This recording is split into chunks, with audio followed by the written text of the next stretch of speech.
Ia uitați, Alaiu, mergând la de Sfântă Mărie la Mănăstirea Nicula, aici la bariera Gherla.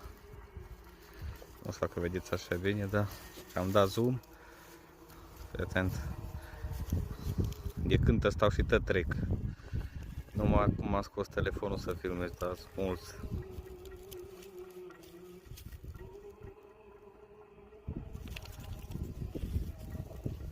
Acum să gata, iată.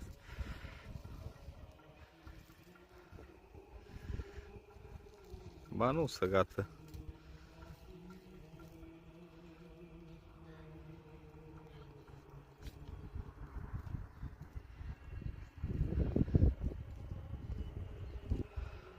Mai vine câte unul, doi.